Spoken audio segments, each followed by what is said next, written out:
remarks that I would like to go through and offer them to you.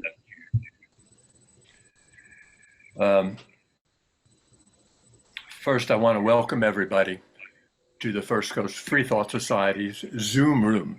We're an organization of individuals who prefer science and reason over religious dogma and fanaticism. We've enjoyed the non-religious community since 1998. Now, if you're not speaking right now, which nobody is but me, I'd appreciate it if you could mute your mics. Because there's always some background noise that we hear, or I hear anyway, and there we go, it happened. I appreciate that very much. We are an organization of individuals who enjoy religious dogma over fanaticism, and we've enjoyed the non-religious community of Northeast Florida since 1998. We're now in our 24th year. We're on Facebook, Meetup, Instagram, and YouTube. You can subscribe to our YouTube channel. We have Secular Sunday in the Park, book and movie discussion groups, the Free Thinker newsletter, to which we invite your submissions. And you probably know that our website is First Coast Freethought Society.org or fcfs.org. We're all volunteers, yet we incur expenses, largely promotion. We have promoted online, on the radio, and in print. And if you know of a viable space for us to promote, please share. We also have some associated costs for our website and fees for regulatory compliance as a 501c3 charitable organization. So if you can see your way clear to becoming a member, I know that not everybody here is a member, and that's okay. Our meetings are open to the public, whether you are a member or not, but becoming a member helps us tremendously, and we're grateful if you become a member. It helps us continue our public outreach. We need you and we appreciate you. As a reminder, membership dues are for the calendar year. Next month, Monday, February 20, looks like we have the good fortune to enjoy the expertise of Dr. John Hewitt. He is an associate professor of the College of Arts and Sciences at UNF. Dr. Hewitt's area of expertise is astrophysics. Dr. Hewitt's presentation will focus on the James Webb Telescope, which, through a joint effort of many space agencies around the world and a cost of $10 billion, give or take, is currently orbiting the sun with capabilities of seeing over 13 billion light years. I think his presentation is going to be dramatically enlightening. Now, today we commemorate Martin Luther King Jr., born on January 15, 1929, and assassinated on the second-floor balcony of the Lorraine Motel in Memphis, Tennessee, on April 4, 1968. He's a champion of nonviolent civil rights activism from 1955 until the day he was struck down. Specifically, he focused on Jim Crow laws, segregation, and other forms of discrimination. If you haven't read his letter from the Birmingham jail, I encourage you to do so. It's a fascinating letter. He had 8 days to languish in the jail, and he took a long time to write his letter. It's longer than he usually does. He's usually more concise. He admits this freely. But in his letter from the Birmingham jail, Dr. King outlined a blueprint for nonviolent civil disobedience, citing a moral responsibility to break unjust laws and to take direct action rather than wait potentially forever for justice to come through the courts. He did that in response to 8 white clergy who told him to stop the street activism and take it to the courts. He said the courts that are too slow, and he found the segregation laws to be unjust. We all know the story of what happened later in 1964, 65. We passed the Civil Rights Act and the Voting Rights Act. Now, for tonight's presentation, we are pleased to welcome as our distinguished, articulate, educated, thoughtfully opinionated, well-mannered, and good-looking guest speakers, us. Freethought for All. Free for all, free thought. We offer the topics for us to to discuss. Whatever topic you want to bring up, we're gonna give it a go. Now, a couple of suggestions. We don't want to make this a monologue from anyone. We don't want to monopolize the conversation. We want to give everybody the opportunity to address whatever we raise, and then move on to another topic if that's the direction we want to take. During our discussion, should you prefer, you may message a question or a comment via the Zoom chat. So until you're actively engaged in the conversation, let's mute the mic so that we don't have that extraneous background noise. Please know that you probably already heard that we are recording the presentation for tonight's, and it's going to be put on our website in the near future, probably later this week. So let's enjoy the time, expertise, and insights graciously offered to us by us. Having said all that, I have a few more announcements that I'll make later on in the meeting, but right now I want to see who wants to kick it off. Anybody have a thought, a comment, question that you'd like to ask the group, a comment that you'd like us to discuss, a topic that you would like us to weigh in on? This is your chance to shine.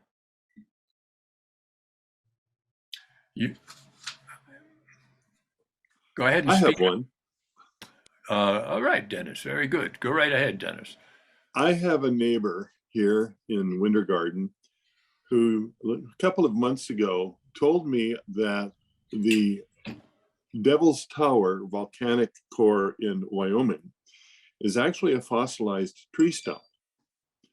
And then he said something else that was equally ridiculous. And I hadn't seen him for a couple of months, so I saw him recently on the street going by, and I said, I looked up that legend you reported and discovered it was a myth created by two disc jockeys in Wyoming in 2017.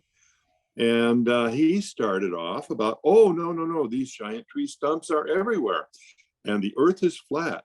And there is no sky. We live under a crystal dome. And on and it just didn't stop. So I have met the proverbial Florida man. Interesting. Well, we know the Devil's Tower is a famous landmark, and it's an impressive thing, but it's not a tree stump. It's not a fossilized tree stump. How did you handle it when he said that?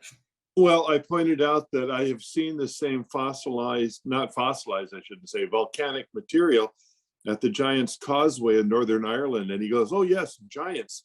The earth is covered, used to have millions of giants. In fact, many of our mountain ranges are the bodies of giants sleeping flat on the ground. And I said, all right, see you later. Oh, well. I chickened out. Right. Oh, I see. Well, you can't correct everybody. Otherwise, you spend your whole life trying to, in some sort of an argument with people or some sort of discussion that seems to be, what vortex did I fall into? Mm-hmm. I think it brings up a good point that how do you, can you change people's minds, and how would you go about it? You can't be aggressive. What would you do? Well, that's a good philosophical question. How does one change their mind, and how do you persuade somebody to get them to think beyond what they had thought before they met you, to get them to possibly change their mind? I know it's doable, but how do we do it? That's a good question. That's why I raised the issue. I think mostly it's you just live the best life you can. You live the life that you want to live, and use yourself as an example. I think that's the best thing you can do. Holdy, do you try to change people's minds? No, I don't. I really don't. I don't think it's possible. Mm-hmm. I mean, you may say I don't believe that, or I don't think that's right, but I don't think you can. You just present yourself as an example. I see. All right. Great Scott has his hand up. I would suggest by asking questions. How do you get someone to change their mind? Just keep asking them questions, and eventually they have to come to the conclusion that they either purposely want to believe the fallacy or they change their mind. So just keep asking them questions. So what kind of questions would you ask them? Well, I don't know right offhand. I would certainly have to, I wouldn't, each time I saw my neighbor, I would ask him a question about his, you know, how did you come by that belief? How did you come to think that? It's like It's reducto certainly absurdum. not. You keep asking questions till it just gets so silly that maybe they'll see, maybe they won't. But it's reducto absurdum. Mm-hmm. I asked him what his sources of information were, and he just started citing things on the internet. And he named people that I immediately dumped from my short-term memory, so I couldn't bother go looking them up. Mm-hmm. Right. Have you noticed that it seems to, at least let me say this, I've noticed, and maybe you share this, that some of the people that you might be talking about have reached a certain level of self-inquiry and then stopped. That's as far as they want to go. And I term these people as willfully ignorant and intellectually lazy, because they've reached a point in their lives where they seem to be content with whatever their viewpoint is, and they don't want to hear anymore because it takes effort to reevaluate what you thought to be true. And it's not particularly a good thing for a lot of people to recognize that what they used to think to be true is no longer true. It makes them feel differently if they realize, oh, I've been believing this my whole life and it's wrong. That's not a good feeling for them. But there's so many of them. So many more than I ever would have guessed. And their come out party was 2016, when our former president became the president. Those people showed up en masse and have become emboldened, and they believe what they believe, and they are incredibly difficult to even communicate with. Fred, let's go. What do you got? You're muted, Fred. Okay. Just gonna say that there are people who do change their minds. And of course, like Dan Barker is one famous one, and who once thought we're very extreme evangelicists, and but eventually some of there's a thought process where they really think about what they believe. I think that's the thing, to try to get people to really think about what they believe and why they believe it. And sometimes you're not to see them change right away, but at least a few of them will eventually kind of think about what they believe, and eventually you might see that, hey, I just believe this because I've been told to believe it, and they really think about it. It doesn't make any sense. But that's kind of a journey, individual journey, that everyone, no one can be forced to take that journey, but some people do take it, and not enough, I think, but there's still some people that do, and so it's not completely pointless to argue some points and try to be people to think about what they think and why they think it. That's just my outlook on that. Okay. Diane has her hand up. Diane, hello, how are you? You're muted, Diane. Sorry, now I'm not. I'm good, thank you. Happy New Year to everyone. Maybe I'm just getting old and cranky, but Ken, I have to tell you, I agree so much with what you said in terms of, all right, if you have thinking, somewhat intelligent people and you'd like to debate them, that's one thing. But the more time I spend in Florida, and living through, like the Trump presidency, honestly, your categorization of people who are either willfully ignorant, or just too damn stupid to ever reach. Honestly, I'm at the point where if I even think they're in that category, bye, Felicia. I mean, really, I'd rather waste my words somewhere where they might have an effect. And besides, I try to keep my blood pressure down, Right. Well, that's an interesting point as well, because I think Huldy said that she doesn't make an effort to try to change people's minds. She had some opinions on that, and that's fine. There's a lot of people that don't want to try to change, make any kind of persuasive effort to change people's mind. But then there's a whole nother set of people who live for that. They live for the argument. They live for the Yes, debate. that's true. But That's they're not really interested in necessarily a successful outcome as much as they're interested in the argument. Exactly. And they just want to beat the crap out of you about how, no, the earth really is flat. I mean, why even waste your words on that? So this is my question. Exactly. So if we were to take that stance, why bother? How are we going to ever persuade anybody? Suppose Martin Luther King Jr. decided to take that chance. Would we have had the Civil Rights Act and the Voting Rights Act in the 60s? Would we have made an effort to stop legal segregation when we did? Would somebody else have come along and done his work? Somebody has to chip away at whatever we see this block in front of progress. Right. But what I would suggest is that the only people that are going to be chipped, okay, maybe you have to reach out to a wide audience, but the people that you can persuade or will at least listen to you are not the flat earth people. You know, so if you're talking to a big group, you have to assume that there will be some people in that group with a modicum of intelligence and sanity and flexibility or curiosity.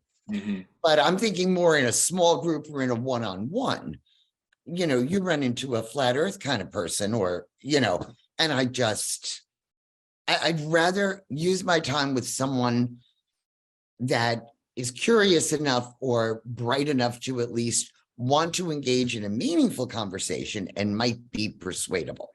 Flat earth people ain't persuadable. That's it. Just, I'm out of there. Okay, let's go to, everybody can talk more than one time too right now, but let's try to get people who haven't spoken. So we'll go to David Schwambert. Hello, David. Glad you're with us. Hello, glad I'm with you too. So anyway, you know, from my experience teaching and doing public speaking, etc., you know, I have over time sort of learned to gauge my audience. So, you know, with some people, you can be persuasive more by not being conflictual, by sort of, you know, discussing, refusing to engage in a debate sort of thing, and more talk softly and, you know, keep the tone down and not attack the other person's point of view. And in other cases, the attacking is exactly what's called for. So, for example, you know, there are a lot of atheists who do not like the approach of Sam Harris and Christopher Hitchens and Daniel Dennett and, you know, the new atheists.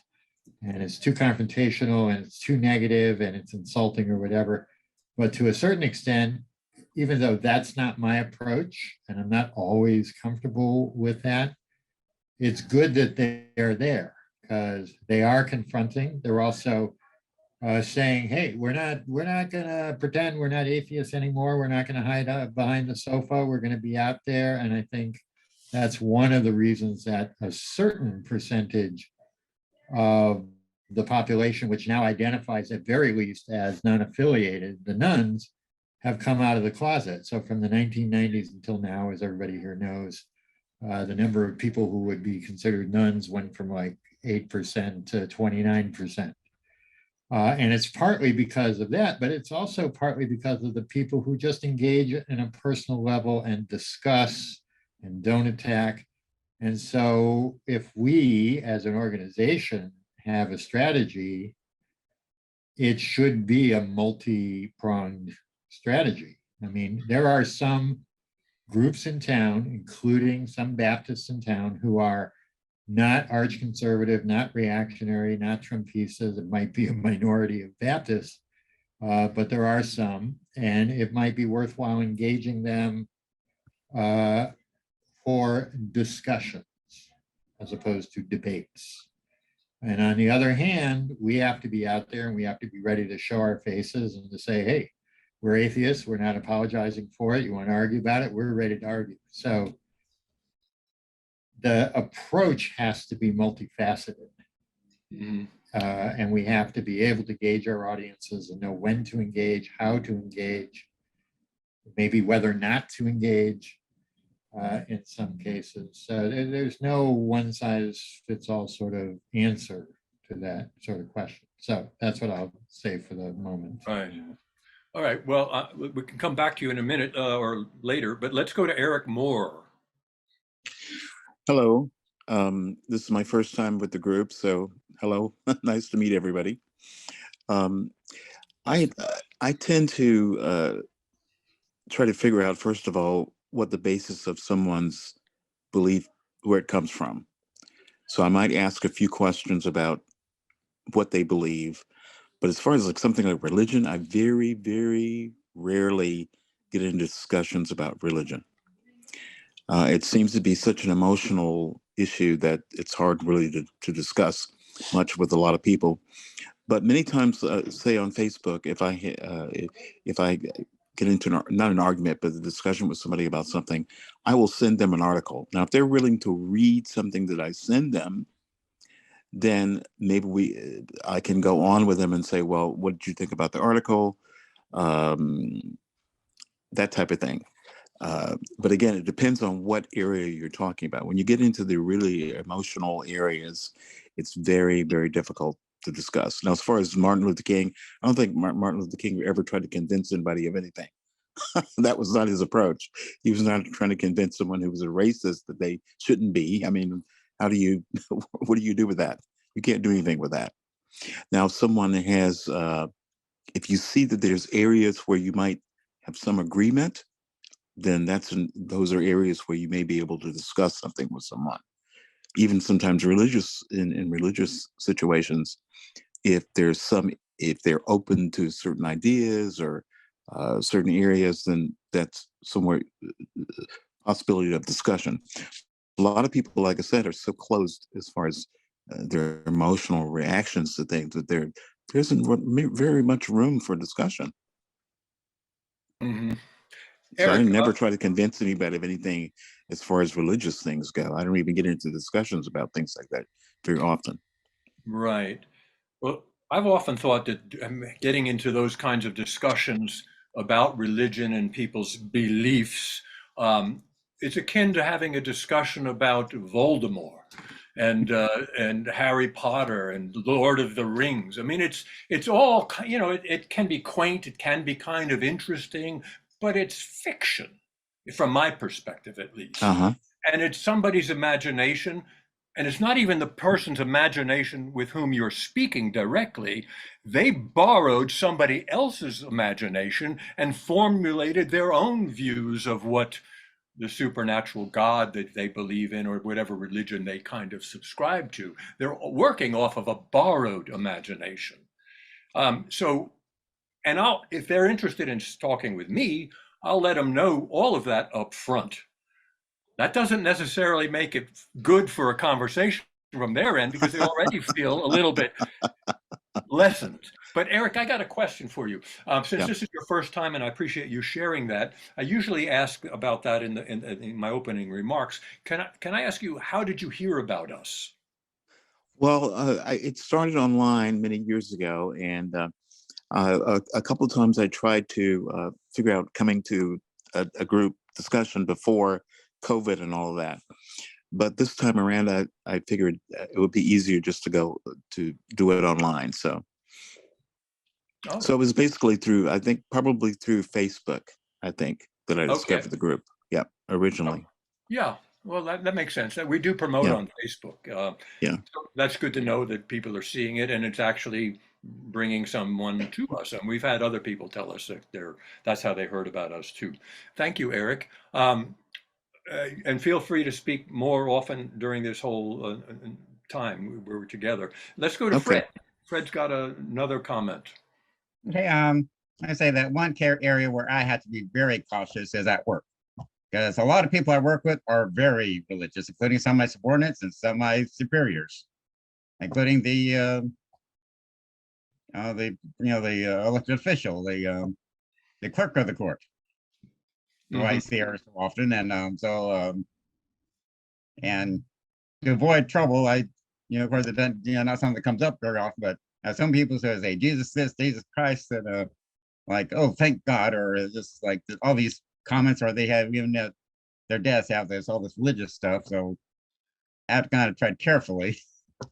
I'm also curious as to David and other who have been in teachers or professors, how they deal with a student who has an ideas are just completely, absolutely wrong, definitively, and they have this insistent going on something that's absolutely been disproven, whether historical or anything else that might come up as to, because I know that's especially with the adjunct professors who don't, like this, with that issue that came up within the last couple weeks where a teacher was fired because she showed a picture of Muhammad at a lecture, and someone took great offense. Right. If you're done speaking, could you lower your hand if you don't have a current question? All right. And just for those who have joined us late and might not exactly know the general topic, we're talking about how do you change your mind and how do you change somebody else's mind, or is it even possible to change someone else's mind? That reminds me of the old joke, how many psychiatrists does it take to change a light bulb? The answer is one, but the light bulb must want to be changed. Dennis. Okay, I was a high school teacher teaching architectural design. We were doing a little bit of history of building and so on. And I talked about the fact that this was about 15 years ago. They had just found and dug up the village where all of the workers were who built the pyramids in Egypt. Now, they clearly had slaves and so on too, but they said, they found bakeries, they found ruins of breweries and stuff. And one of my students who had been homeschooled came in and he said, wait a minute. All the pyramids were built by slaves. And I said, where did you learn that? He said, it's in the Bible. And I said, without thinking, what else is it wrong about? And there's lots of jaws dropping to the floor. And I didn't have a good follow-up, but I thought my response was perhaps insensitive, but extremely funny. Well, that is funny. I mean, whenever I get involved in these kind of religious discussions and trying to change somebody's mind, I don't do it as much as I once did. I used to have a different platform on which I could speak from, and I used to be a speaker in front of large groups. And then the Q&A was always the most fascinating part of it. And I actually had people stand up more than one time that I've seen this guy speak a couple of times, a few times, and he has changed my mind. So I know it's doable because I've witnessed it personally. And it's usually they don't have enough facts. And these are people who are willing to change their mind, are willing to accept new information, process it, and discard what they thought was true as no longer valid. Not everybody's willing to do that. Do we want to continue on this vein, or do we want to change topics? Anybody have another topic they would like to raise? This is your chance to talk about anything. Well, your initial about Martin Luther King was interesting, and I noticed that he has definitely been reduced down to one speech, basically. And I find that interesting. So whenever I get a chance, I try to always, for example, on Facebook, maybe put something on there about his ideas about capitalism and that type of thing, to broaden, the perspective of his intellect. I mean, he was quite an incisive thinker, and had it's much deeper than most people think of him as. And I put something on Facebook today where he was talking about slavery as being really capitalism at its height, really, in a lot of ways, in the worst ways. And I don't think many people think of capitalism that way, but slavery was definitely a big part of the advent of capitalism as we know it, and it built the country. And a lot of people don't know that. I don't think. Right. That's interesting. But anyway, whenever I mention him, I always try to broaden the discussion off of one speech about his dream and all of that. Yeah, that's a lot of people don't know he was born Michael King Jr., not Martin Luther King Jr. It wasn't until the 1930s when his dad, who was the preacher of that Ebenezer Baptist Church at the time, went to Germany and watched what was happening with Hitler and what was a pretty significant movement relative to the Jews in Germany at the time. And the dad said, "I'm changing my name because Martin Luther, the priest, the monk, and all that, was from Germany." And he thought of him as a successful protester, not realizing that the guy was also the beginnings of what became anti-Semitic teachings. And a lot of people subscribe that Hitler took a cue from Martin Luther in terms of his anti-Semitic views. But that's neither here nor there. Let's go to Susan McLean, and then we'll go to Diane. Okay, thank you. There's a group in Texas called Street Epistemology International, and they have a website, streetepistemologyinternational.org. Yes. They Susan, might also. We've had the good fortune of having them speak to us last year. Perfect. Yeah. So they have a marvelous bunch of ideas about how to talk with people and get them to open up to newer ideas. Yeah, I agree. I think, and there's lots of videos you can watch their YouTube, and they go onto the street, and it's kind of interesting how they handle that. I appreciate you sharing, Susan. Let's go back to Diane. Who has the cat? I do. Oh, I can't mute myself, and he just showed up. I know. Well, that's okay, because my dog, every time he meows, looks up like, where is that cat? If we want to stay on this same topic, please do. I was just going to raise something lighter that is just one of my personal peeves in general. But anybody who wants to continue along this, why don't we finish this up, and I'll go up when we're ready to change. We can bounce back and forth. If somebody has they have a thought about a previous topic, we can go back to it with their comments. So why don't you raise something new at this point? Okay, this is just sort of a silly topic, but it used to be kind of, I don't know, around number 25 on my list of the ways that that civilization is, falling apart.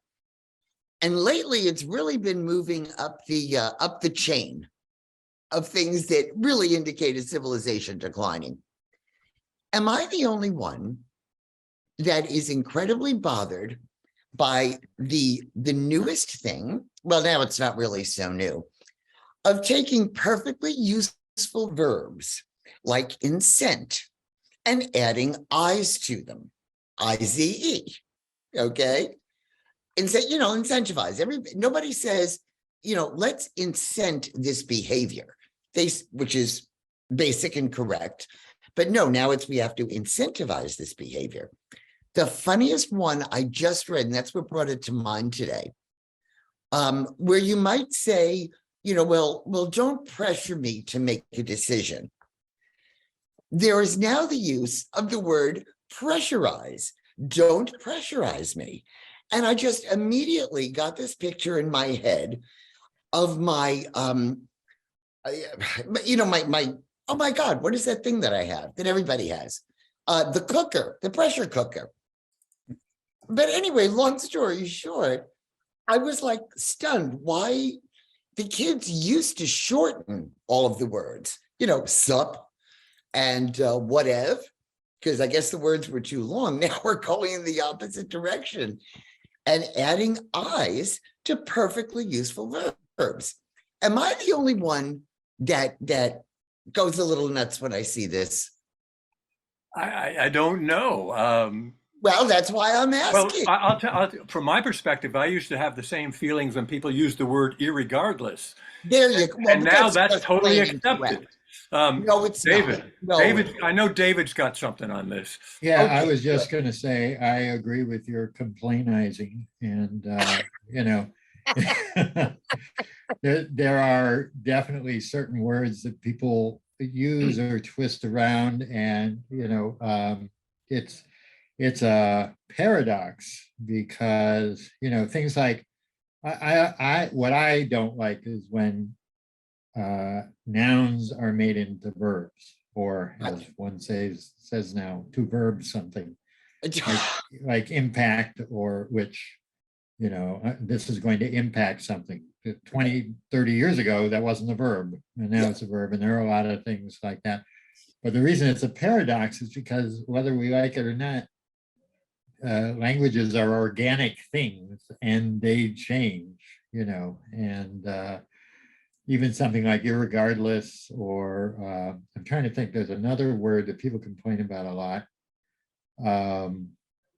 where you know, Forgetfulness. they say it's not used in a certain way, and yet there's evidence that famous writers 200 years ago used it the way that some people now think isn't the right way, but you know, it has been used that way. So, you know, like it or not, what the other thing that bothers me is the hyper corrections. Like somebody says, oh, she gave the book to John and I, which is incorrect. It's John and me, because you would say she gave the book to me. Right. You wouldn't say she gave the book to I. So you wouldn't say she gave the book to John and I. She gave the book to John and me, because you would always say me in that case. And people are trying so hard to be correct that they make mistakes, you know. So anyway, Well, but that's a mistake I have a similar peeve to you, and I try not to peevize it too much.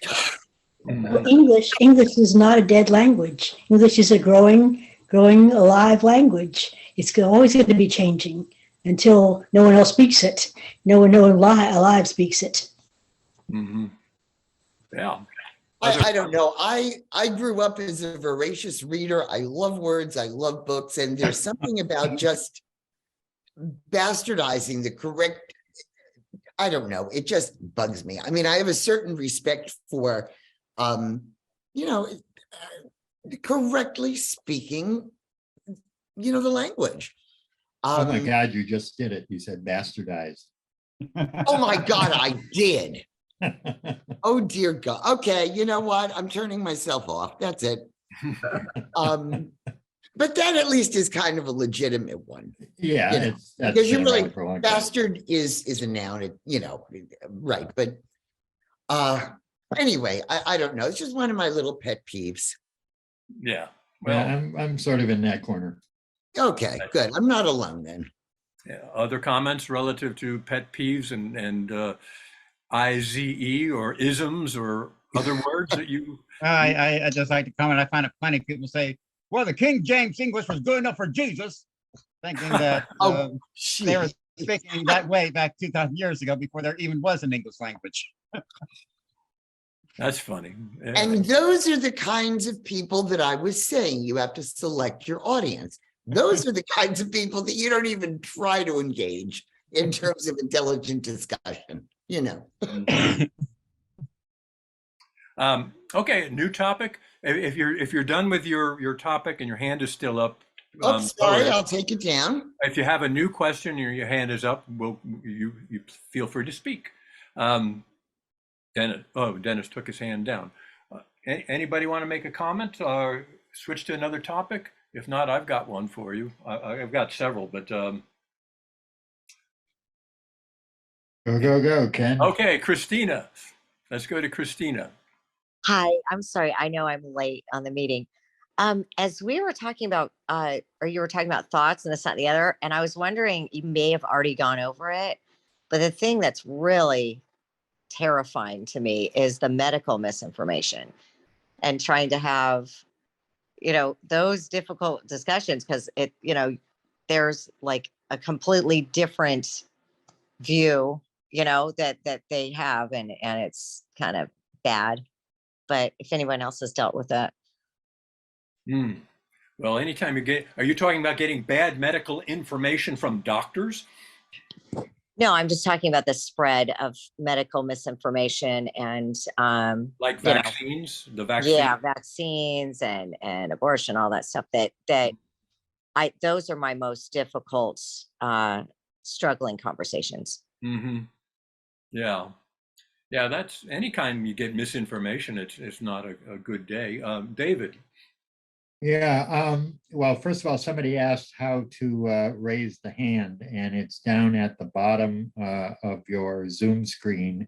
And there's a thing that says reactions. And if you click on that, it'll tell you how to raise your hand. Anyway, I just wanted to answer that. But I think what Christine is talking about, I mean, we all saw it with the whole COVID thing and the way people were screaming and yelling because it was, almost like medieval torture to wear a mask, and it's not worth trying to save other people's lives and your own, the discomfort for wearing a mask, or those stupid things that they say about the vaccines. But to a certain extent, it's very specific to that because it was whipped up by demagogic politicians, all the opposition to vaccines and stuff.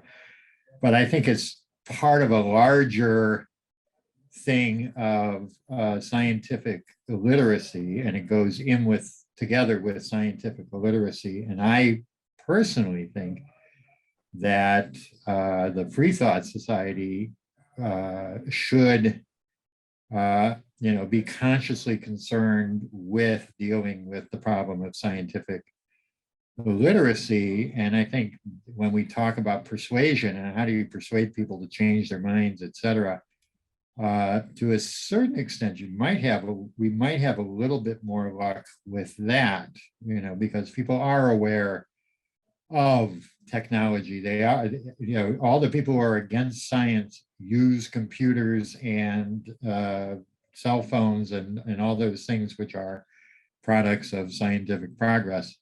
And all the people who are anti-vaccine are still inconsistent and stupid enough to go to the doctor. They go to the doctor and they say, oh, my kidney hurts or my side hurts, you got to do something about it. And the doctor says, well, have you gotten your vaccine? Oh, I don't believe in vaccines, but I'm still coming to you, doctor, as an expert to solve my problem with the ache in my side, even though I'm rejecting your scientific knowledge when it comes to vaccines. But I think there are inroads there that if we are, as an organization and as a movement, trying to persuade people to think differently about the world, science might be the inroad in, even though you have the anti-vaxxers, you have the anti-climate change people, you can always find something of value that is the product of science that even the craziest of the crazy people use. So you're not getting into an argument about God, you're getting into an argument about how do you think your cell phone works? Satellites around Earth, and Yeah. so we might consider that. But I think part of the answer to what Christine is saying is the problem of scientific illiteracy, and it is something that we should consciously be addressing. Agreed. Roger has his hand up. Unmute yourself, Raj. Where is Roger? You're there he is. You're still muted, Roger.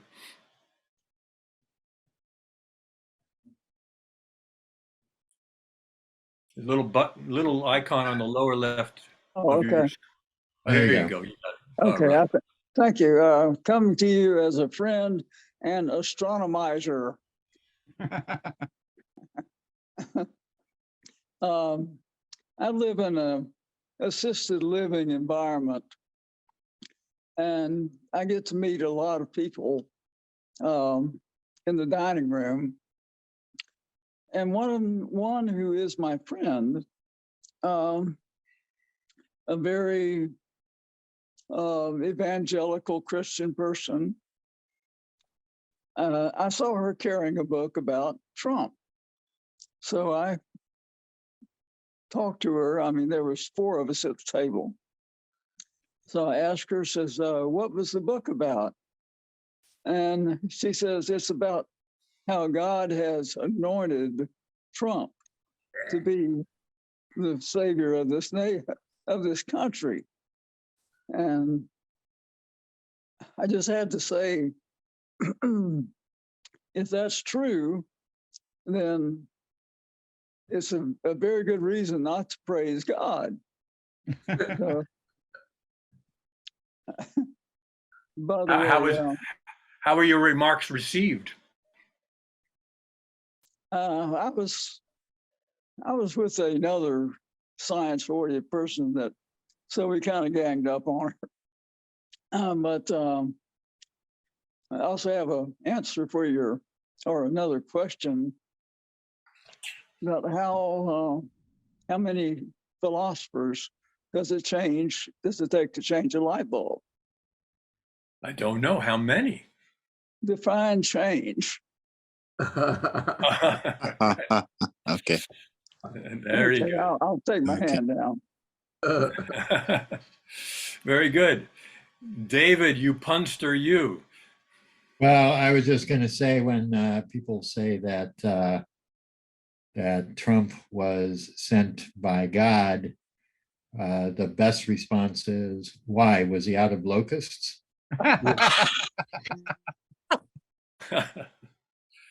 Or you're really trying to get in trouble. Excellent. Excellent. Yeah. Oh my God. Other comments relative to this line of conversation, discussion? I can't help but notice the time of year that we are in right now. And on January 22nd, 2023, will mark the 50th anniversary of what was the landmark decision Roe v. Wade.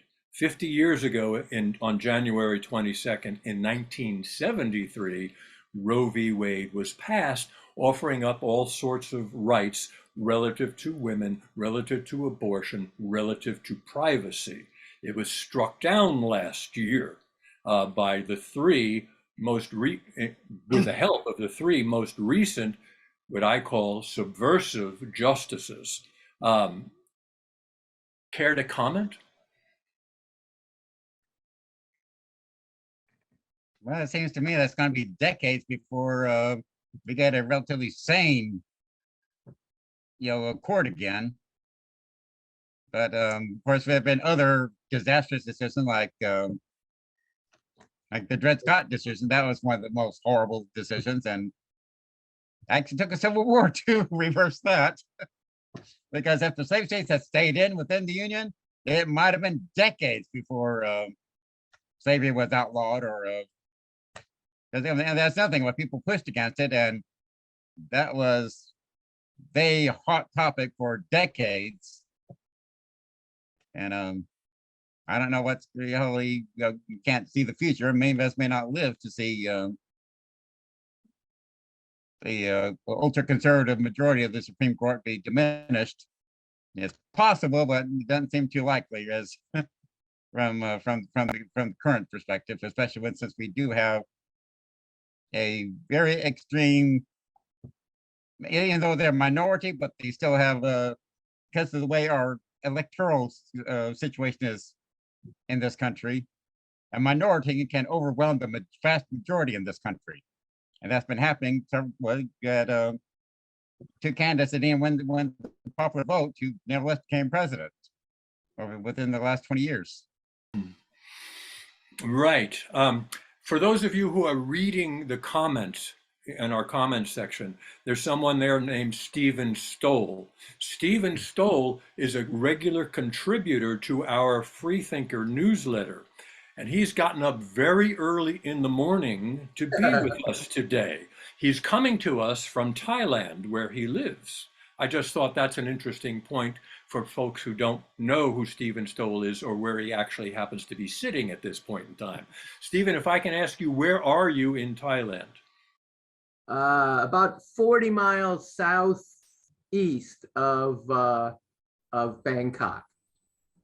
And what's the name of the town or village, or what do you It's call an it? area called Chonburi. Mhm. Most people have heard of Bangkok and Pattaya, and Yeah. we're right in between Bangkok and Pattaya. I see. Okay. And how long have you been there? I know it's been years, but I don't know how many years. 8 years. 8 years? And do you regret your decision for going? No, not a minute, especially when I see the news in the idiot nation. Yeah. And by idiot nation, which what nation you- are you talking about? Well, Trump named it the shithole nation, right? Oh, okay. And but when you said about DeSantis, you know, I made my living as an adjunct professor in sociology for 14 years. We talked about gay rights and religion and all these other things. I wouldn't have made it 10 minutes under the fascists. I don't know how anybody can teach in that state today. It'd be horrible. You couldn't open your mouth. You wouldn't know what you could say, what you can't say. It's like teaching in Nazi Germany. So I absolutely made the right decision. Yeah.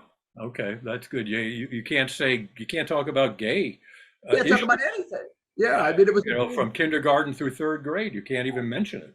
and an intro to sociology, it's one of the chapters in the book. So I don't know how you deal with that. I don't know how you teach sociology under the fascists. Again, I talked about race. We talked about women and women's rights. And gay issues. I don't know how you can do any of that. So if we believe in a democracy where everybody has the opportunity to vote once they're registered and you're of age and you meet some very basic minimum requirements, and in our democracy we wind up electing people like DeSantis and like the Florida legislator there. But Ken, when you said we, you're talking about you and me. You're talking about free thinkers. They don't believe in democracy. The Christians don't believe in democracy. They never have. That's why Christians have always supported autocrats. Since the Roman Empire, they've always supported, because if you left it up to the people, they wouldn't choose that nonsense. So they have to push that nonsense on people, right? So they don't believe in democracy. And what they're doing in America today is destroying democracy everywhere. Their big thing, they want to destroy public education so they can create the Nazi youth movement, and tell kids what they want them to know. It's a horrifying time. I don't think Americans, maybe because I'm far away looking back, I don't think Americans realize how horrific it is, what's going on. And it's all about Christianity. When I listen to discussions on the news there, nobody talks about the elephant in the room. The elephant in the room is Christianity. And it gets a pass. Nobody recognizes that all the hate, all the idiocy comes from Christianity. And it's not just the evangelicals, it's regular mainstream Christianity. It's been given a pass. And that's what's happened. I mean, look at. Do you think we can trace that back to the First Amendment itself, where it codifies religion in the First Amendment with the Free Exercise Clause and the Establishment Clause that elevates religion to the supreme law of the land instead of having religion just giving religion no more deference than a philosophy club? If we never put it into the First Amendment, do you think we'd still have these issues? But Ken, it's not about the amendment. It's about how you interpret the amendment. It's the same thing with the Second Amendment. The founders never thought people would be carrying around fucking machine guns into public places, right? They never thought that. It's not about that. It's about having a weapon at home in case you needed a militia to stop an invasion from the British. They didn't have a standing army. It had nothing to do with every idiot being able to have a beer belly and a machine gun, you know? And it's the same with the First Amendment. You know, you were supposed to respect anybody's point of view, whether they were religious or not. It didn't protect religion, it protected free thinking. You know, it went both ways. But because the fascists have taken control, they throw out the real meaning. And it's funny when you hear people talk about originalism, you know, originalism is, read Thomas Jefferson, read what he wrote, you know, that's originalism, you know, the separation of church and state and science dominance and all these other things. But he they rewrote the Bible too. Yeah, they've taken these words and reinterpreted them. And again, Americans are so stupid that they don't read for themselves and they believe what some stupid preacher tells them from in front of their church. And that, you know, again, that's why it's all about Christianity. And the devil, the evil devil, is Ronald Reagan, who invited these motherfuckers out of their churches and into the government. You know, that's when it started. And you know what's so interesting is the book by Barry Goldwater, The Mind of the Conservative. He points this out. You know, Barry Goldwater, who wasn't a liberal, but he was horrified that the Christians were taking over the Republican Party and the United States. And he was absolutely right. So, so this has been going on. You know, they think of Reagan as the Jesus second coming, and Reagan is the devil incarnate. Not only did he destroy the American middle class, but he invited the Christians to bring their garbage into the political arena. You know, evangelical type people, when I was a kid, were laughed at. People looked at these people as lunatics, you know, which is what should be. But today they're respected and they make speeches in the White House and all, you know, it's ridiculous. Sorry. Right. Now, Lance, Steve, I want to clarify something. When you say those stupid Americans, you exclude present company, correct? Yes, but sadly, there's so few of you. You know, that's why when you said we support democracy, there are so few of us. It's horrifying. You know, sometimes I'll put something on Facebook and somebody will say, well, it's only the evangelicals. Well, 70 million of those people voted for Orange Hitler twice. You know, that's a lot of people. That's a lot of people. That's true. That's the part that stunned me.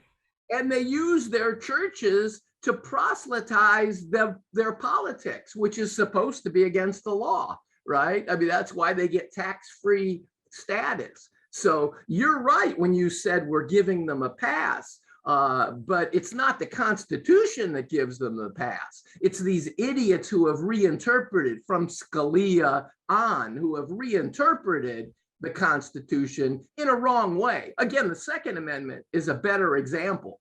You know, you can't possibly argue that the Second Amendment was about anything but a militia. It even has a comma in it. And it's all one sentence too. Yeah, and that comma is so important because the comma indicates that the reason to have the guns is for the militia. You know, if it didn't, it would be a period. It would say you can have a gun, period. But it doesn't. It says you can have a gun for the militia. And again, the founding fathers were terrified of a standing army. They didn't want to have a standing army because in Europe, when you had a standing army, you wanted to go to war all the time. So they didn't want a standing army. So instead, they put everybody in the militia and they said, if we get invaded, you're all soldiers, right? So again, it's not the way. I think that the Constitution is a beautiful document. If you read it originally, the way it was intended, but you know, they don't do that. They have taken the word originalism and destroyed it like they destroyed the word liberal. You know, they turned it into this ridiculous thing that has nothing to do with what really was intended. You know, another word they destroyed is social. Thank you, Steve. Socialism. And Steve, I want to come back to you later, and if you could open up a little bit, that would be good. Christina, let's go to Christina. Thank you, Steve. That was very refreshing. I loved it. So yeah, I'm in California, and I canvassed for yes on Prop 1 to reinstate abortion in the Constitution. And yeah, I've dealt with it. See, I'm 52. I've dealt with it predominantly my whole life. That's kind of in what they've done. I didn't have medical insurance for like my early years, and so I went to Planned Parenthood because that's a low income, clinic, right? And so I have had to, pass through the protesters are there, even if it is or isn't doing abortions. And so I've just had to go through them. And it was really hard. It was hard to kind of talk with people. And yes, they were all Christian that were, kind of against it. And, nobody really, it was difficult. It was totally difficult conversation. So anyway, I know, thank you guys for aspects of like, if you do have dialogue or kind of cool things to say or how to kind of fight back. Oh, and I wanted to say the thing of like All America, okay, everywhere that abortion was on the ballot, it won, but like in Texas, Tennessee, I think you guys are in Florida, it wasn't on the ballot at all. So I'm wondering if this is a majority of view, but the politicians aren't allowing the people and I don't know what you guys think of that. Like if they put it on the ballot in Texas, would every single person vote, against abortion? Like I'm thinking like the numbers, at least what they were saying they can't say in Planned Parenthood because there's HIPAA, right? But it's kind of like who's in the clinic with you and then who's saying this outside. Do you know what I mean? And so I'm wondering if there is a majority, and if you guys think that even in red states that if we could get it on the ballot for every single person, that it would win. And how do you guys think we could get the country back? Interesting. Christina, you're new to us, correct? Yeah, I think so. I go to another Florida one, but I just looked and I was like, oh, I'm not familiar exactly with this group. Can I ask you the same question I asked earlier? How did you hear of us? Meetup. Oh, okay. Cool. Yeah, I just have like going to different atheist meetings and you guys came up. Okay, well, welcome and thank you for your comments. But let's follow up on, your final question back to us was, repeat that for us. I guess, well, I don't know if it's too hopeful or dream, but I want to take back the House and the Senate and recodify Roe. And so I'm just really now I'm new and I'm learning about how bills get passed in the House and the Senate and how it works and all that stuff. And then just maybe trying to change other people's minds so that we get more votes to do it. Okay. Thank you. Let's go to Fred and see if anybody has direct comments relative to what Christina asked. Please speak up, raise your hand. But right now, let's go to Fred. I do think in most states, I can't, probably not all, but at least probably a majority of states that would, if the abortion was on ballot, probably most Americans that most voted would vote for abortion rather than against it. But I can't say for absolute certain, but that's my feeling. I'd also like to comment on the Second Amendment. Another main point of view and getting the Second Amendment on the as part of the Bill of Rights was fear of not only not so much for the British or enemy invaders from across the ocean, but mainly for the Native Americans, most of whose property we're in the process of taking, and also slaves. There was a very strong fear of slave rebellions. Big time. There had been some slave rebellions before our revolution, and there were some British who were saying, what hypocrites those Americans are. They got on freedom, freedom, freedom, and they're owning slaves. Patrick Henry was a crass hypocrite. Give me liberty or give me death, but don't goddamn take away my slaves. Right. He was very much a slave owner and very much opposed to, doing away with slavery. He was a pious hypocrite, and he is also opposed to the First Amendment. Mm-hmm.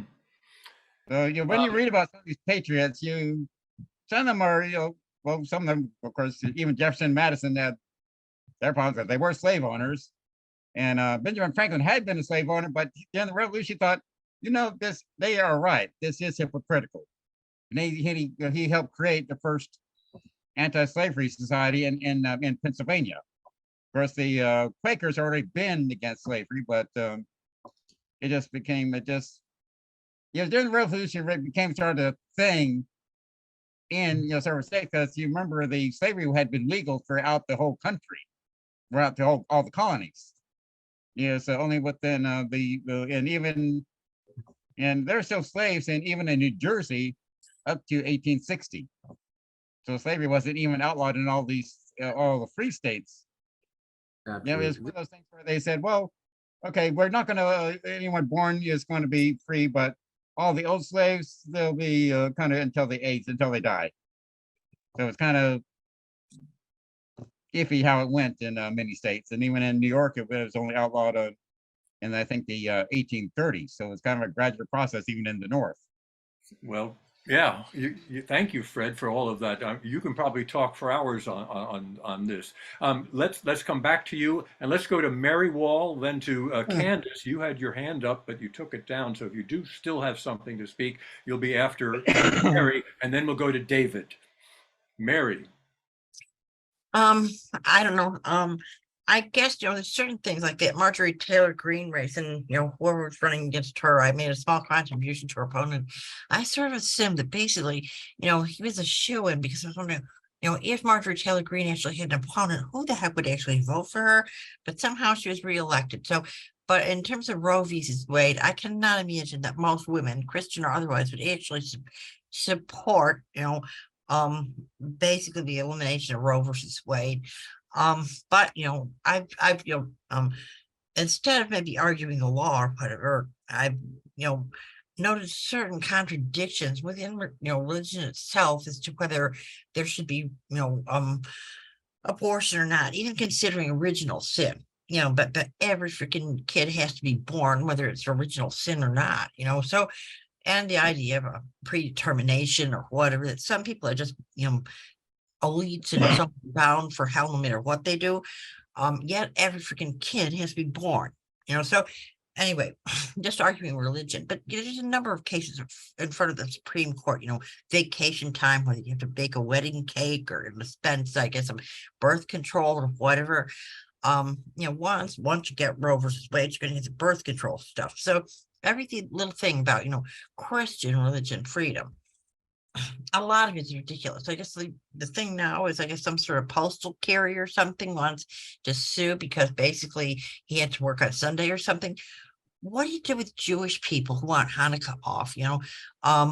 Every time, for every religion, not just a Christian religion, but every religion gets every freaking holiday they want off. Well, how is that supposed to happen for everyone? It's not just specifically Christianity.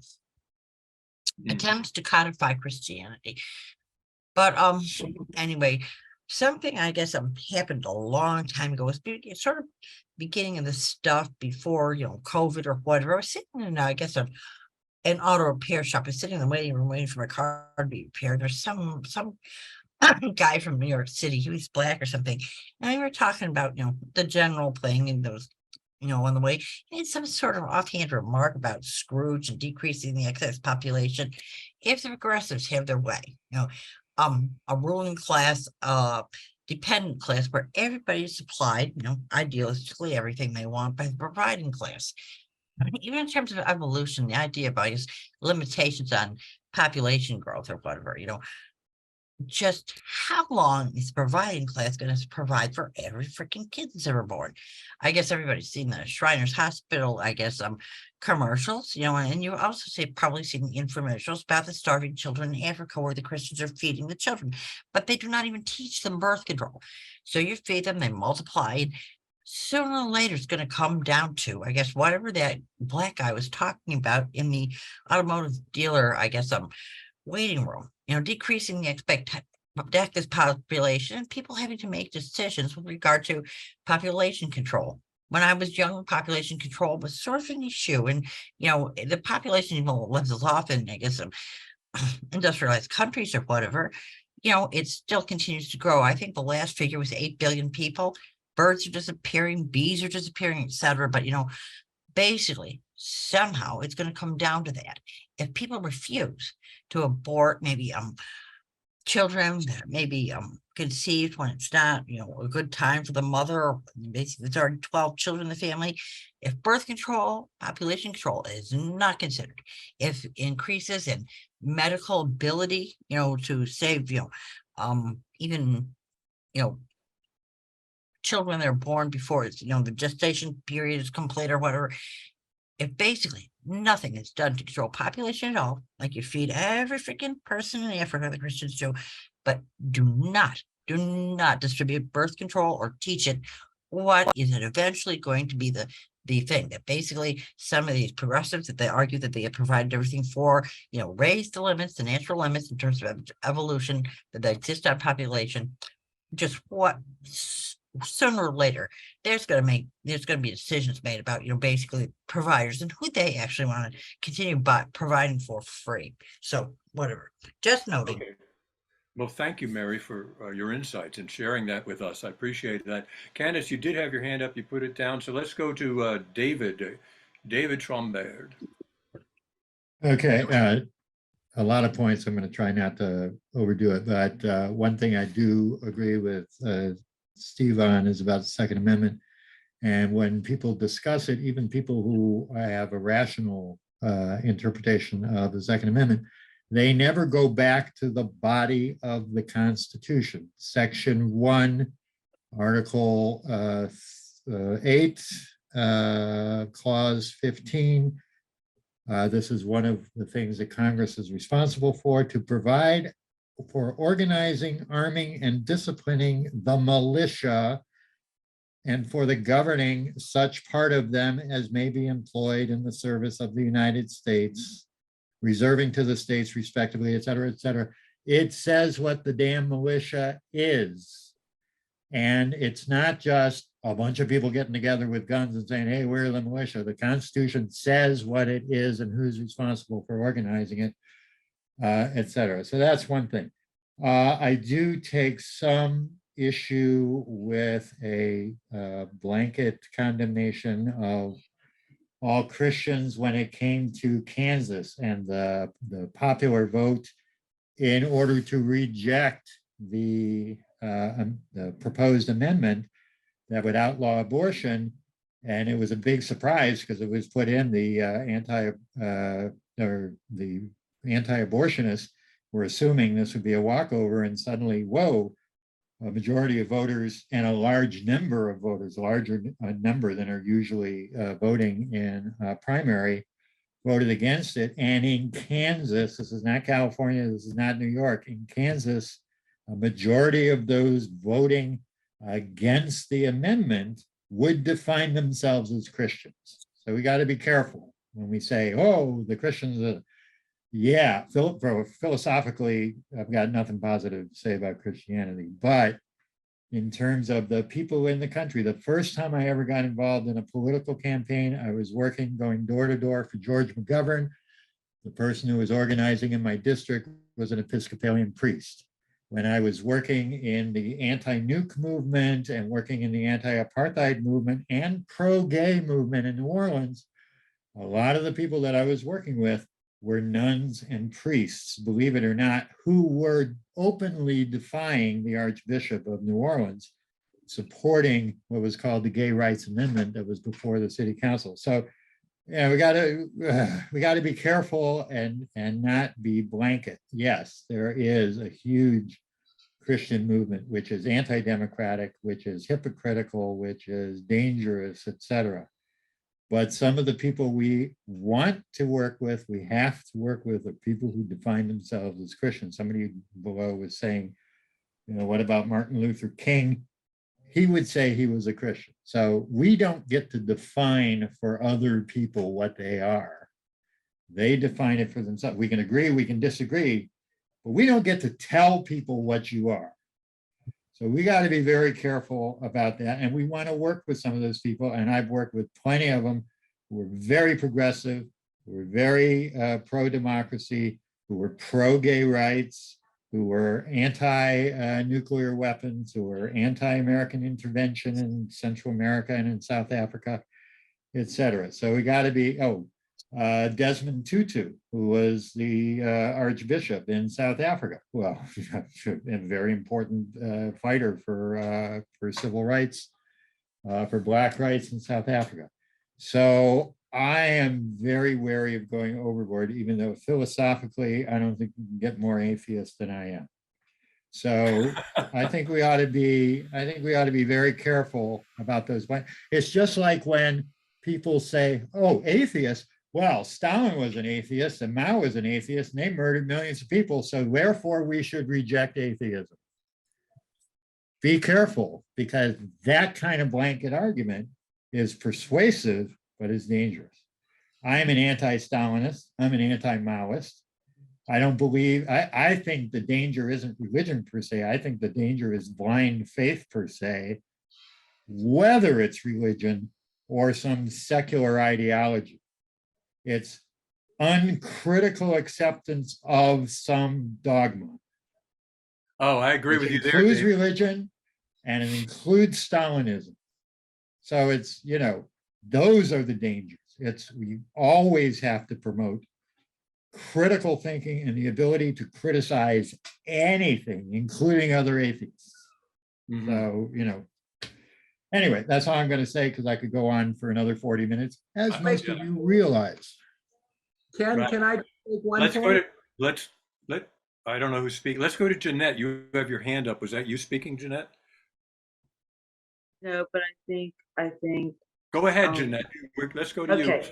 Can you hear me okay? Yes. First of all, I understand what Dave is saying. I want to say something first about what Mary said, and regarding birth rates are declining dramatically all over the world, with a few exceptions, India being one of them. And there's a couple of other places where birth rates are climbing where they probably shouldn't.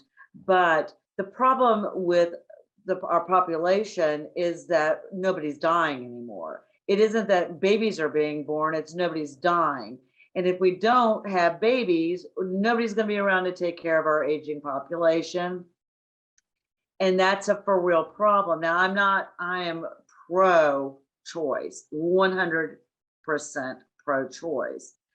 I think a woman has the right to choose what's in her own best interest.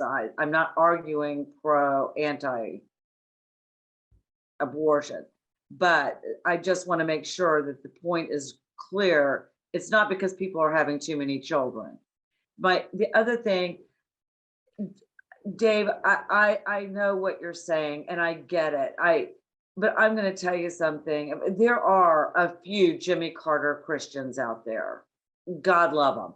But I'm going to tell you, the vast majority, I don't know. You made a very strong argument and almost changed my mind when you brought up Stalin and whatnot. But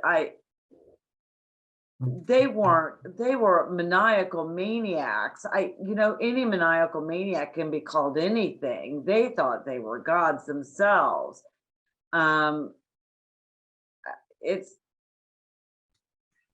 It's not every religion that comes knocking on my door. It's the Jehovah's Witnesses and the Christians that come knocking on my door. I don't even think I've had Mormons at my door recently. So, the Quakers are the biggest supporters of civil rights, and they're in there. They are the biggest supporters of of rights. I'm not anti-religion. Well, I actually am anti-religion, but I'm not blaming religion as a whole. But this Christian movement that's happening right now is disastrous for us. And somehow or another, we've got to shed a light on that. That's all I wanted to say. Question. Would you propose that birth control not be distributed in Africa and children be born, whether they can be fed or not? Mary, I think we are the richest, one of the richest, wealthiest nations in the world. We should be taking care of people. We should have free health care. It should be done. I don't know where you're coming up with anti-pill. I'm not anti any of that. I'm just telling you the birth rate.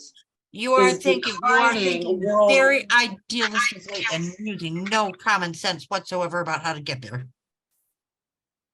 Okay, it's not an easy path to take. Let's see what Stephen has to say. You're muted, Stephen.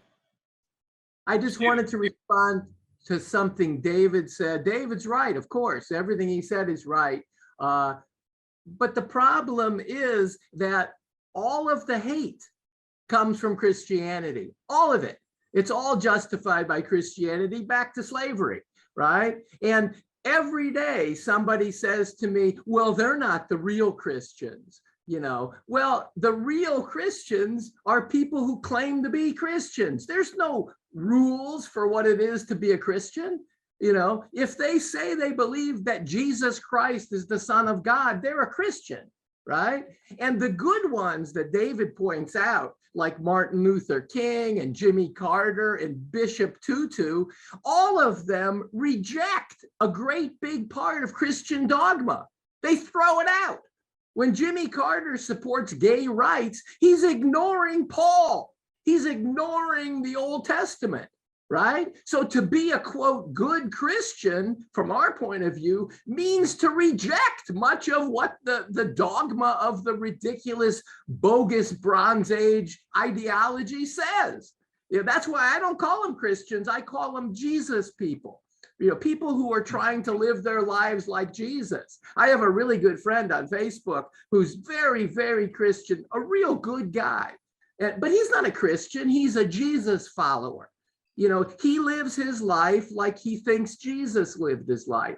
Martin Luther King lived his life like he thought Jesus lived. That's why Martin Luther King was a socialist, big time socialist, because Jesus was a socialist, right? But Christianity, this religion that was founded under the Roman Empire to support the Roman Empire, that has nothing to do with Jesus, very little to do with Jesus. And that's the problem. If there were millions and millions of Quakers, America would be a wonderful place, because Quakers are Jesus people. They're living their lives like they think Jesus lived, peacefully and lovingly and calmly, but I think there's about 50,000 Quakers. There are 2 billion Christians and 50,000 of them are nice people, right? I mean, so I think and this is why when mainline Christianity supports the evangelicals, that's a very bad thing. Remember a couple of years ago when Sam Harris got in trouble for saying all Muslims were responsible for the terrorists? He was right.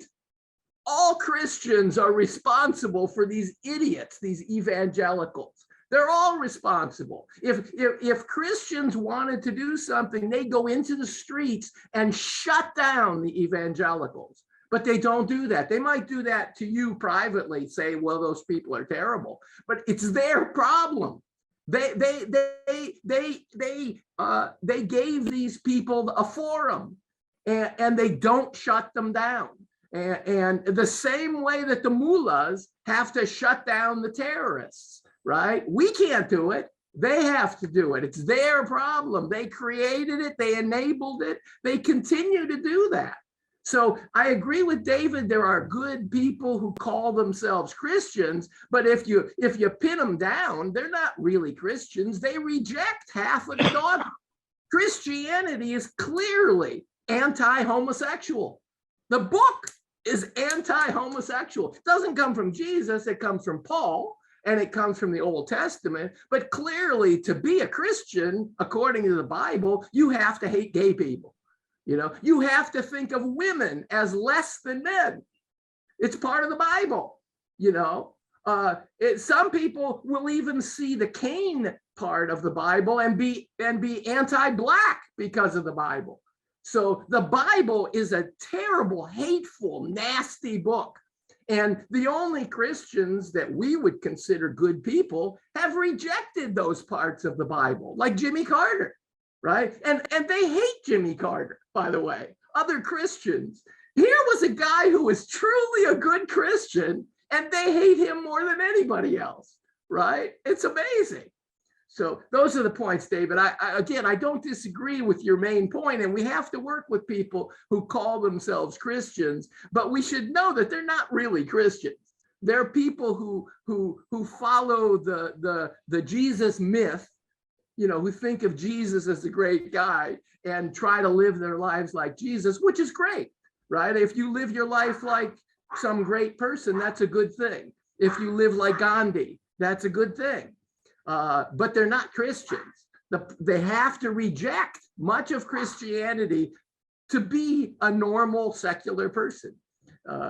That's the point, I think, is that the book itself, is poison. It's poison. Okay, very good. I would just like to make the point, as you said earlier, as was said earlier, you know, you can't define what people are. They define themselves. Yeah. If they want to call themselves Christians, that's what they are. But I understand your point, though. I understand your point completely. Okay, Christina, and then Diane. Yeah, I agree with that. With Bible, actually, Jimmy Carter is a pro-lifer, so I'm kind of anti-Jimmy Carter. I just Googled him. But the thing is my aspect of as I was trying to kind of canvas for this, I just did text banking because I didn't do any back and forth. There was some back and forth in my own personal life that I got in fights and whatnot. But I think there's kind of a broadness, and there's, you know, I'm for anybody that's whatever pro-choice, right? But I mean, I'd say with the population, I think self-defense, abortion self-defense, right? And I would go into what's the medical story, what's actually going on with each individual, and having the, you know, OBGYNs and the gynecologists of America making these broad decisions. So there was a lot of, I found a lot of misinformation and a lot of exaggerations. Oh, look, you know, it's all the way up to pregnancy, you know, labor and delivery. And they're just, you know, there's late term abortion clinics on every corner, and this is going to happen and that's going to happen. And then when you go into the reality of what's happening, it's like, yes, there's people that are doing that, but there's massive fetal deformities. There's different things. It's a 10-year-old that was afraid to say they were raped by their dad, you know, and didn't know why they were getting fat, that might happen. Or these doctors are making decisions that are very, very difficult. And I think spreading this makes them very dangerous, in danger. And I'm in Orange County, which is a bit red, right? And gosh, we're the home of Chuck Smith for Calvary Chapel, Rick Warren. There's mega churches, okay? And they are spreading this kind of medical misinformation and stuff like that. So I would say that it is predominantly coming from that. And I think that my argument with it is that denial of fact, denial of science, or that women are not people, okay? And so when I was fighting it, what was so emotional and where I would start getting into fights was that I was going, okay, if I'm in a situation right? You're basically choosing something over me.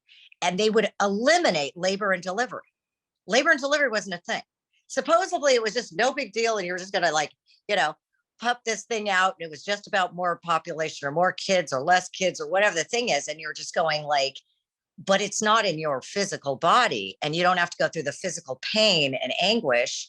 And yeah, I mean, it's weird because you almost have to, I mean, I think what is more sales is a little bit more of the individual story, the sad stories. I know people that have gone through late term, and it's catastrophic. And so in order to kind of change the mind, somebody's got to get pregnant, and they've got to go through these traumas, and then they have to go public, and then they get completely you know, demolished and for having to say their personal stories. And then as you know, Planned Parenthood gets this big rap about how terrible they are and what they're doing, and they're just terrible people.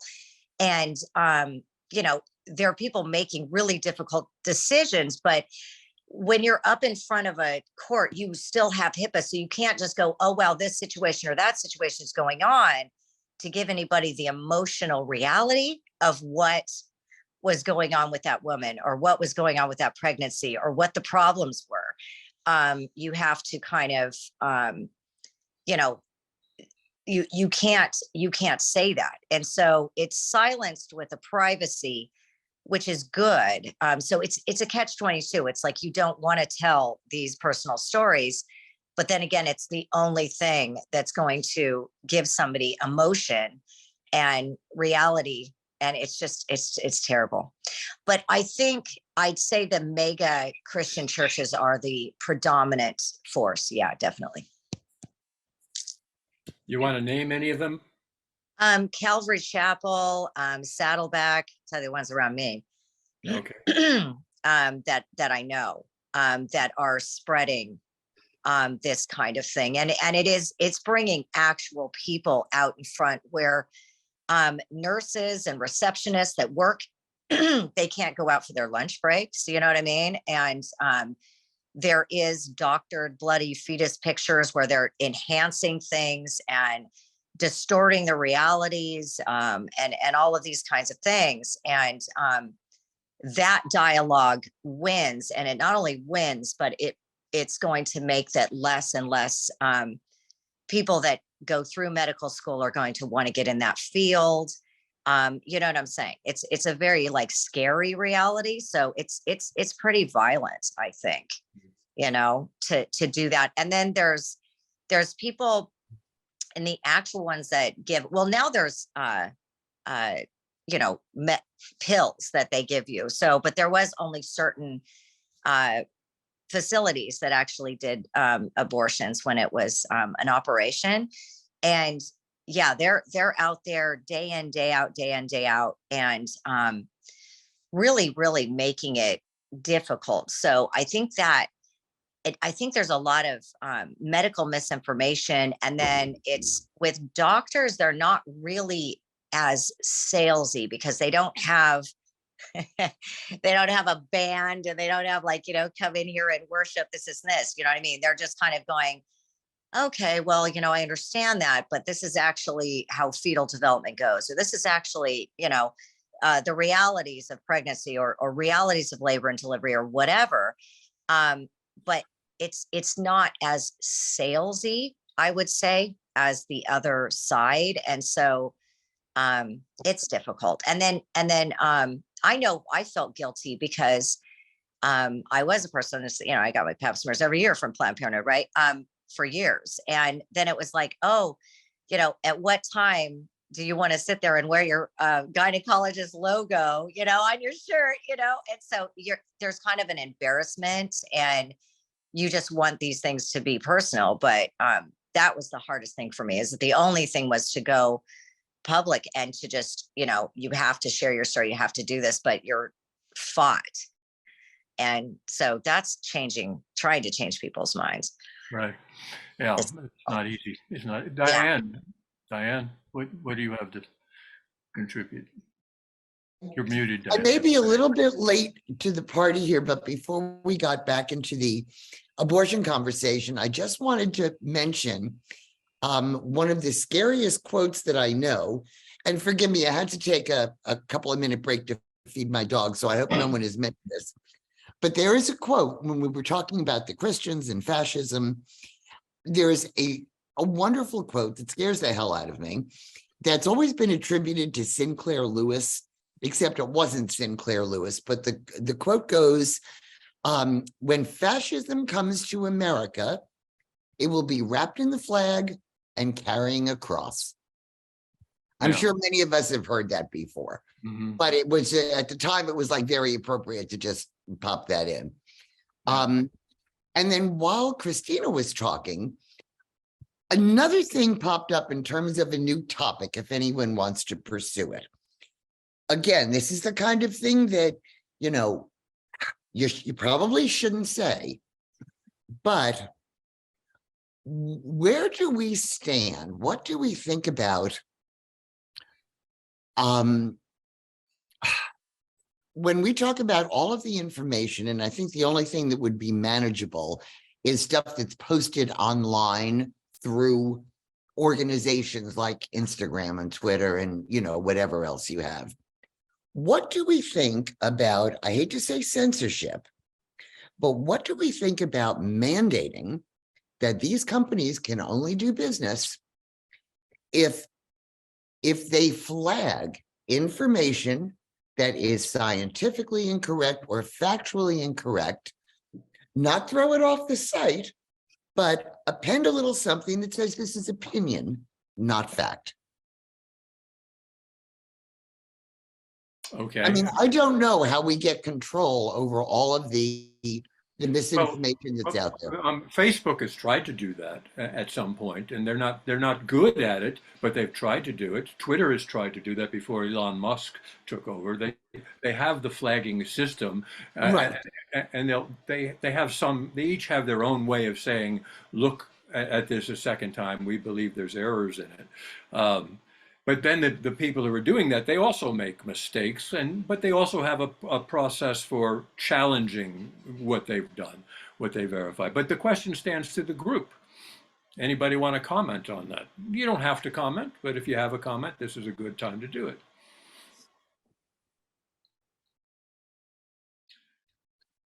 How do you answer your own question, Diane? What do you think about it?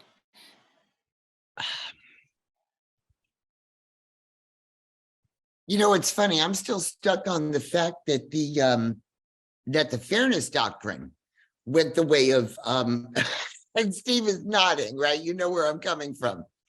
The fairness doctrine was, and you probably know more of the history, Steve, but this, of course, was the thing that said if you're going to do the news, right, on public television or whatever, or in a newspaper, you must show both sides. I'm not quite sure where that disappeared or when that disappeared at a constitutional challenge. It was it was overruled through the courts because that was viewed as the government saying what you can and cannot say as an individual or as a corporation. And Ronnie Reagan's killed it. What killed it, Steve? Ronnie Reagan's. It happened. Oh, lovely. Reagan. Yeah, and this it had happened during his term. That's true. Right, and this is what put Fox News in business and allowed lying to be okay. Well, exactly. And that's where I'm going with this. Okay. And it's really tough in a society that is so focused on free speech. But, you know, I'm not sure we can support or tolerate anymore free lies. I don't think we can do that. And I think whether it's a government intervention or a financial intervention to mandate that the platforms where this crap is coming from be somehow either restricted or do a much, much better job of flagging and communicating that this is an opinion piece, this is not real news. But what we've turned into is, I think, unsustainable. The problem, I think, is that the genie is out of the bottle, and how do you Well, put it that's exactly. It's like getting the toothpaste back in the tube. You know, when I was a kid, if somebody talked on one side of an issue, they had to have somebody on the other side of the issue. Exactly. And the main people, the Walter Cronkites, stayed right in the middle. Yeah. That's why Walter Cronkite came out against the Vietnam War. It was shocking because nobody knew how he felt about anything, right? And that's why when I think it was Johnson, maybe it was Nixon, who said if we lost Walter Cronkite, it's over. That was Johnson. That was Johnson. It was in 1916. Yeah. So, I agree that that would be great, but I don't know how once you've let it out of the bottle, you can put it back in. Oh, yeah, that's what I'm saying. I mean, we've allowed it to get to such a point that how do you get the toothpaste back in the tube? Yeah, you can't. That's why it's shocking that they made abortion illegal. Who would believe that they would ever put that back in? It's incredible. Here they made marijuana legal last year, and now they're talking about recriminalizing it. Well, you're not going to be able to do that. You got people enjoying marijuana. You're not going to take that away from them now. So typically, the only thing I've seen is abortion rights. I've never seen them take something away once they've given something and it works. Women aren't dying of abortions in America. Before Roe, women died.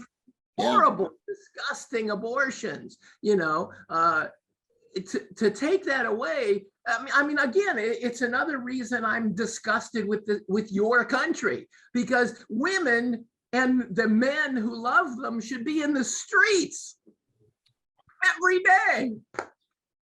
It's incredible that they allowed this to happen. I mean, they should be swamping the Supreme Court every day. These people should never be able to go out to dinner without people harassing them. I mean, it's unbelievable. I mean, can you imagine if all of a sudden they said Black people have to go back to being slaves? Do you think Black people would take that? I mean, do you think white people who care about Black people would take that? Shit, no. But we allowed it to be done to women. And the thing in Kansas, I think it was Christina that brought it up. It was people who define themselves as Christian who voted against that. But the Christian organizations were very much on the other side. So they had to reject their own Christianity to vote for that. And really what that says is that, again, democracy is not a part of Christianity. They don't care what you think. They don't care that half the Supreme Court are Catholics, which is a small group of Americans, because fascism doesn't care about democracy. It cares about power. And Christianity, David hopefully would agree, has only cared about power and control for 2,000 years, since the Vatican. Since the Roman Empire became Christian, all they care about is power. It's not about ideology or religion. That's why they supported every autocrat, every monarch, every Nazi who ever existed were supported by Christians because they got power. They don't believe in anything. That's why the Jesus people are different from the Christians, because they actually believe in stuff. The Quakers are amazing people. They really believe in that stuff, but there's very few of them. And it's disingenuous for us to give the honor to Christianity. The honor should go to these individuals, Martin Luther King and Bishop Tutu. These were great people, whether they were Christians or not. They would have been great people anyway, right? And people like Stalin and Mao, who adopted atheism, it wasn't about atheism. It was about their control of their society. Look at Putin is doing the same thing, and he's using the Orthodox Church. He's not pushing atheism because he realizes that the Orthodox Church will support him, and he can do that. So anyway. Yeah, but this makes an interesting point for me. Lance, you said everybody should go to the streets. If women should be in the streets every day. Every day. Right. Lance, Steve. It should be shut down. All right, wait. Hear me out a little second here. That's so easy to say. people are extraordinarily upset.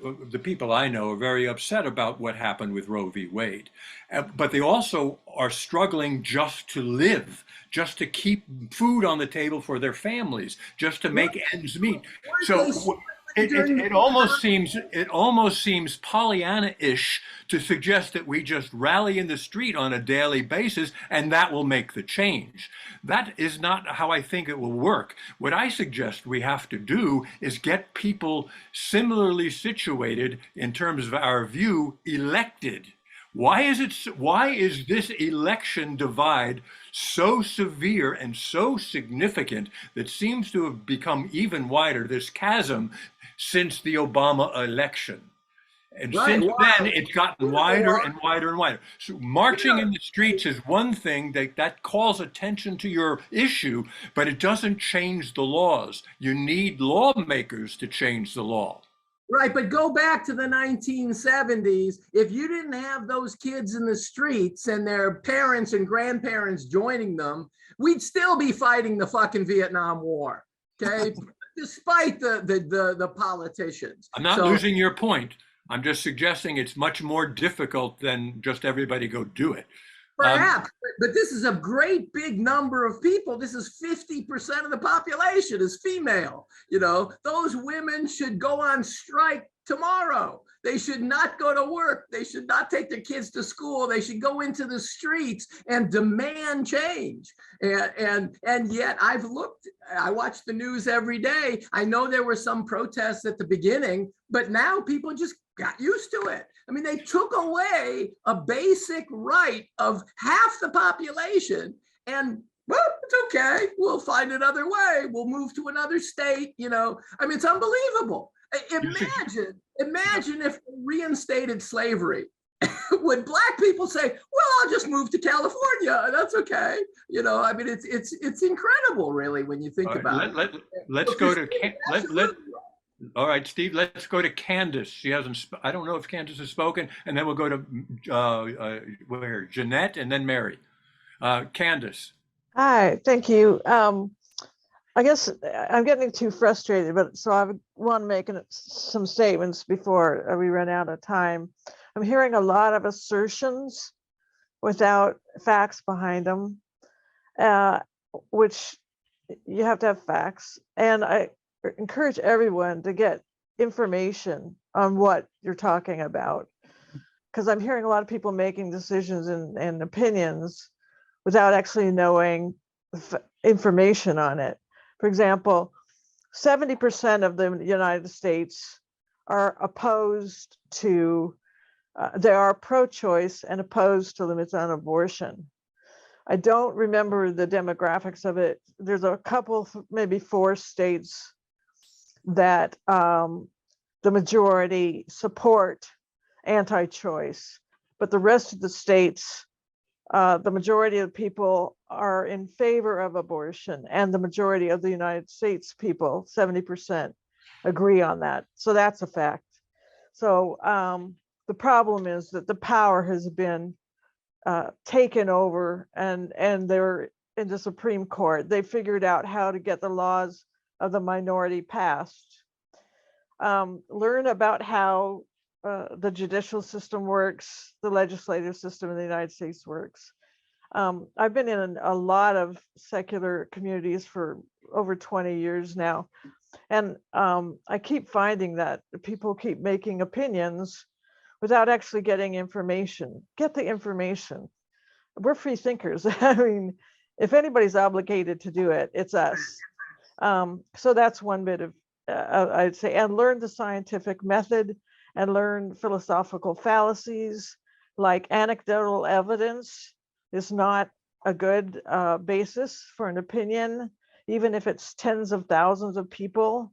That's still anecdotal, and that's not very many people, both in the United States, in a single state, or in the world. So looking at Saddleback Church, even though there's 10,000 plus members, that's really not a whole lot of people. So that's 2 things that I'd make. I've met so many secular people who don't even know the scientific method. Please learn it and learn the philosophical fallacies. And then do your research and then form an opinion and realize the difference between an assertion and something else. So thanks for listening to that. And getting back to what Stephen was saying, I was a Christian till I was about 17 or something.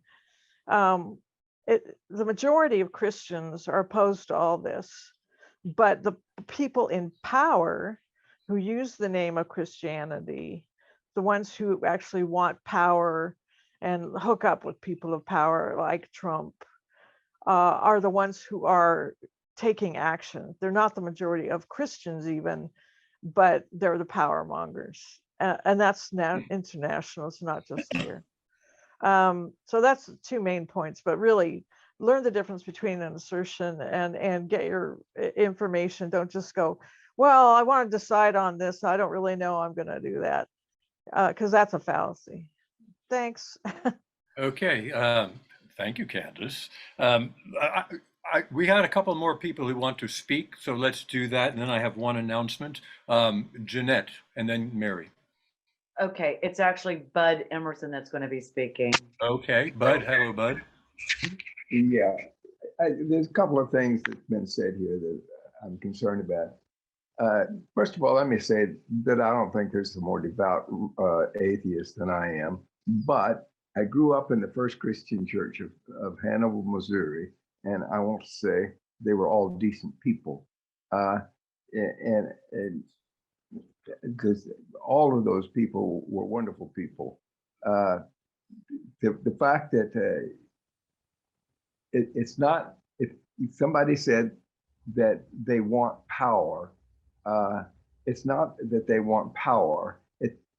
The people who are religious want power. It's that people who want power know that religion is a way to get power. And that is the problem. People use religion. It's not that they are particularly religious. Jesus didn't, I mean, nobody teaches that Jesus taught the power advocacy. He taught love. And so I just wanted to make that point. Except when the fig tree didn't want to give him the figs. All right, thanks, Bud. Mary, you wanna make a comment? Yeah, this has to do, I guess, with the idea of we and I guess political agendas or whatever, what we should do about that. I guess in general in society see a certain, I guess, total, I guess, separation from, I guess, what I guess they think should be dictated in terms of society, the idea that it's a free society or whatever. I guess there's certain concept that somehow there is no consequences for your own actions. There's no accountability for your own actions. These ideological things should somehow just exist. I'm not really sure if it's related to the church and maybe the idea that Jesus forgives your sins, but last I knew, if I did something wrong, it seemed to be me who suffered the consequences. The idea of more or less going to confession and basically going out and doing the same darn thing again, the idea of total separation from your own actions and the consequences of it, sometimes to me seems to be a big problem in today's society, that somehow people should not be held accountable for their own actions or their own choices or decisions. The disassociation totally from any sort of the idea that there's consequences for the things you do, the things you choose. And even going to business school, the idea was brought about that more or less there should be an ability to delegate authority. That if you're a CEO of a corporation, there is no way you can do it all. But basically, the idea is that the way to get way to get things done is to do them yourself. No freaking way that you can do it all yourself. So you more or less have to, trust people to more or less make their own decisions, have some authority over whether they choose to have an abortion or not, and not make it up to the state. Even the idea of a doctor, more or less having, I guess, socialized medicine, which basically I've seen things quoted as being socialism that are nowhere near socialism in reality. But having to be put in position of saying no to somebody when basically they've been pumped full of all this idealistic stuff that's basically there's going to be nirvana if this happens. No way, basically, for how one gets from here to there. But this is just going to happen. Maybe some doctor more or less have to say, well, no, you can't have that procedure or something. Basically, in terms of even wanting that responsibility, I'm not sure that I would even want to take it on myself, whether it's power or whatever. Not really sure I would want to have to live with the consequences of actually having that power, or even more or less being a politician or something, because people sure as heck seem to be able to come down on them. It's all their responsibility. It's all their fault. No personal accountability whatsoever. Right. Thank you, Mary, for that. And thank everybody. I want to thank everybody for their comments, opinions, assertions, all the above and more. But I want to bring your attention to a national conference that is happening that you might be interested in. It's called Free Flow, and it's in Orlando on March 10 through 12. It's a weekend. It's a national conference sponsored by the Florida Humanist Association, and people from around the country will be there. I went last year. I plan on attending again this year. I had a good time. We actually were able to get a couple of those speakers to speak to us last year. It was fun. Maybe we'll get some more as we talk with them after they're done with their remarks. Some of the speakers are Brandon Wolf, Andrew Seidel, Ananya Duchin, Seth Andrews, Erica, Godfrey Blackwell, Noah Lugans. These are all, I'm sure, household names to you. But if you don't know them, they are good speakers. I've seen some of them last year as well. It's being held in Orlando, right at the airport in the Doubletree Hotel. You can get more information at their website, freeflow.org, freeflo.org. If that has any interest, at least check out the website. It's not too late to register. It's not too late to get a blocked room. They still have some space available. At least they did a couple of days ago. I don't know what today is like, but check it out. You might be interested in that. And our next meeting is going to be on February 20th. It's always Monday. Doors open, Zoom room opens around 6:15, 6:30. We expect an astrophysicist, Dr. John Hewitt, to speak to us. He's an astrophysicist who's an associate professor over at UNF, and he's going to speak a lot about what's going on with the James Webb Telescope. I think it'll be fun, enlightening. He's going to bring slides and show us, tell us what's going on. As we all know, it's orbiting the sun right now. It cost $10 billion. Many space agencies contributed, and it's an example of science in action, I suppose. So thank you again. I appreciate it. It looks like it's our time to say goodnight, and Madeline is somewhere here. Madeline, this is your time to say thank you, and thank you, Lance. Stephen, maybe you could be one of our speakers too. I think you have something to say. Just, you might be interested in scheduling something for us. I know you're 12 hours different from us, but that's fine. You can get up. At any rate, I appreciate everybody. I appreciate your comments. I appreciate your time with us. I hope this was enjoyable. It was for me. Madeline. All right. Thank you all. Have a good night. Good night.